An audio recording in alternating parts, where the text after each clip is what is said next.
جی ملک صاحب، ہمارے federation of Pakistan chamber of commerce اور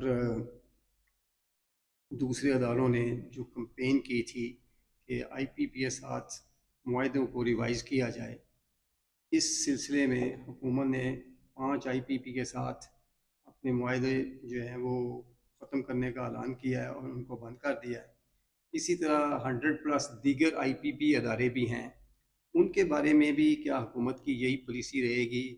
ہمیں سستی بجلی ملے گی، صنعت کاروں کو سکھ کا سانس ملے گا یا نہیں ملے گا؟ اور اس کے ساتھ ساتھ جو سعودی انویسٹمنٹ کے لوگ آئے ہوئے ہیں، انہوں نے پاکستان میں سرمایہ کاری کی نوید سنائی ہے۔ اس سلسلے میں میرا یہ ایک سوال ہے کہ ہمارے ہاں بجلی مہنگی ہے، گیس مہنگی ہے، تو انویسٹمنٹ کے جو انڈسٹریل انویسٹمنٹ ہے وہ کس طرح ہوگی؟ اور اسی طرح شنگھائی تعاون کی جو میٹنگ ہو رہی ہے، تنظیم کی جو میٹنگ ہو رہی ہے، اس کے بارے میں بھی بتائیں کہ اس کے کیا ہماری اکانومی پہ اثرات شاہ مرتب جی، ہوں گے؟ بہت شکریہ۔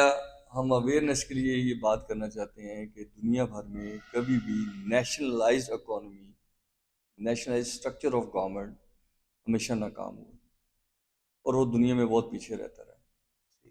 انفارچونیٹلی ہم نے یہ کہتے تو رہے کہ ہم چیزوں کو پرائیویٹائز کرنا چاہتے ہیں، لیکن ساتھ ساتھ ہم پیرل ایسے حالات بناتے رہے کہ وہ نیشنلائزیشن کا جو کانسیپٹ تھا کہ سارا سرمایہ حکومت کے پاس آنا چاہیے اور حکومت ڈیسائیڈ کرے گی کس کو کیا دینا ہے، وہ پیٹرن کیونکہ ایک دفعہ ڈیولپ ہو گیا تھا تو وہ کنٹینیو رہا۔ آئی پی پیز کے سارے ایگریمنٹ اور اس کے بعد بھی آپ نے ساورن گارنٹیاں دیں، سیکرٹ ساورن گارنٹیاں دیں، اور اس کے اوپر سب سے زیادہ سوال یہ ہوا کہ کیا وفاقی کابینہ کے پاس یہ اختیار موجود ہے کہ وہ کسی عدالت کو بائی پاس کرنے کی بات کرے؟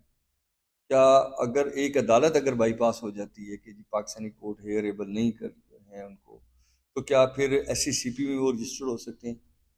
کیا وہ انکم ٹیکس میں یا سیل ٹیکس میں رجسٹرڈ ہو سکتے ہیں؟ تو وہ کون سا وہ پیٹرن تھا جو ایکسکلوسیولی ان کے لیے بنایا گیا؟ تو اسی لیے ہم نے کہا کہ اس کو ہیومینیٹیرین گراؤنڈ پہ کریں اور بتائیں کہ جی آئی پی پیز کا نقصان کیا ہے اور اس ماڈل کا نقصان کیا ہے کہ گورنمنٹ اور لوگوں کو ساورن گارنٹیاں دیتی جائے گی اور لوگوں کو سیکرٹ ساورن گارنٹیاں اور نیشنل سٹیکس کے نام کے اوپر کھیلتی جائے گی۔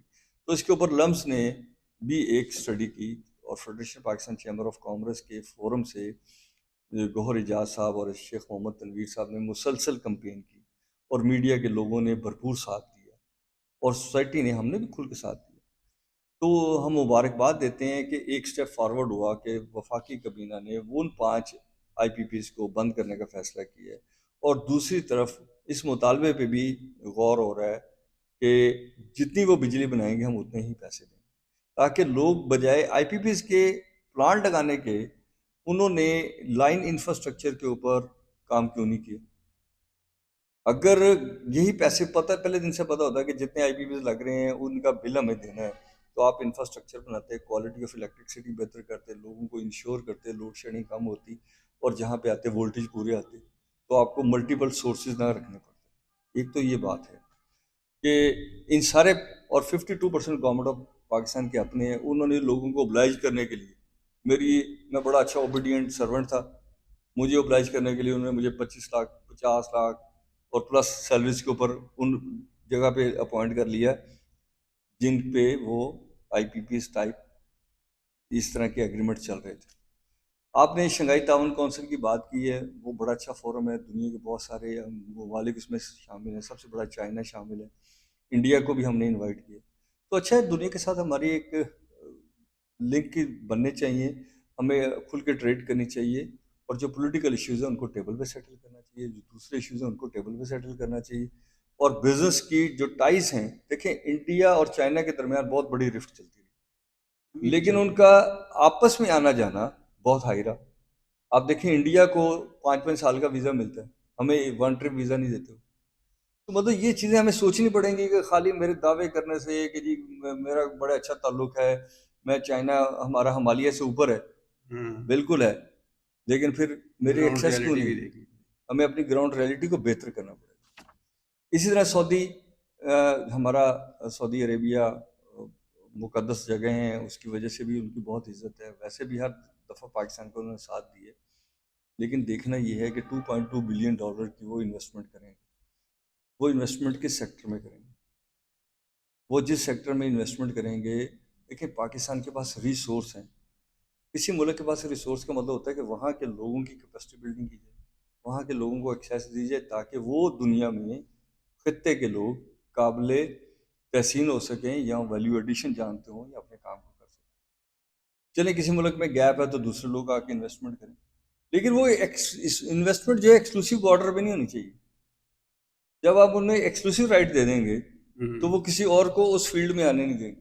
ایسے ہی لیکن فرض کریں میں جا کے امریکہ میں آئل کمپنی بناتا ہوں تو کوئی پرابلم نہیں.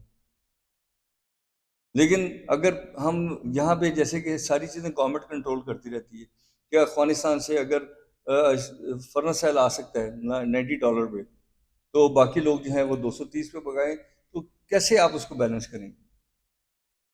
دنیا میں اکانومی کو چلانے کا سب سے بڑا ٹول ہے ایز آف ڈوئنگ بزنس. آپ ایز آف ڈوئنگ بزنس کریں. لوگ ابھی آپ نے کہا ذکر کیا کہ 50 سال کا گورنمنٹ نوٹیفکیشن کیا گیا جو بیوروکریسی ہے اتھارٹیز کو 50 سال میں ریٹائر کر دیا جائے گا جو بھی سرکاری ملازم. ایک طرف آپ 65 سال پہ لے گئے، ایک طرف آپ اس سے بھی آگے کی بات کر رہے ہیں، پھر آپ انہیں اسپیشل ایکسٹینشن دیتے ہیں. اور جو دنیا میں ایسا ہے، بڑی بڑی ملٹی نیشنل کمپنیاں یہ کہتی ہیں کہ 35 سے 40 سال میں بندے کو ریٹائر کر دیں. کیوں ریٹائر کر دیں کہ وہ آیا تھا 18 سال 22 سال 24 سال کی عمر میں، اس نے 20 سال کام کیا ہمارے ساتھ، اب وہ مینجمنٹ سکل میں چلا گیا. اور مینجمنٹ سکل آپ نے دے دی ہے آرٹیفیشل انٹیلیجنس کو، وہ ہر وقت واچ کر رہی ہے کہ آپ کا ایشو کیا ہے. تو ٹیکنیکلی جو گورننس ہے وہ بدل گئی. آپ کو اپنے سسٹم کو بہتر کرنا چاہیے، ان کے لیے ایز کریں تاکہ وہ دیکھیں کہ میں گورنمنٹ سے تنخواہ لے رہا ہوں 2 لاکھ روپیہ، لاکھ روپیہ، 50,000 روپیہ، میں باہر جاتا ہوں، میں کاروبار کرتا ہوں، میں 5 لاکھ کماتا ہوں، کمانے دیں اس کو، پھر اسے خرچ کروائیں، اس کا اسٹیٹس بلڈ کریں، اس کی ٹریولنگ بہتر کریں، تو آپ کا ملک جو ہے وہ بھاگے گا، دوڑے گا. تو چیزوں کے جو پازیٹیو اینگل ہے وہ یہ ہے شاہ جی کہ آئی پی پیز کو آپ کو ختم کرنا پڑے گا اس حوالے سے کہ اگر وہ جتنی بجلی بنائیں خود وہ تیل خریدیں، کمپٹیٹیونیس لے کے آئیں.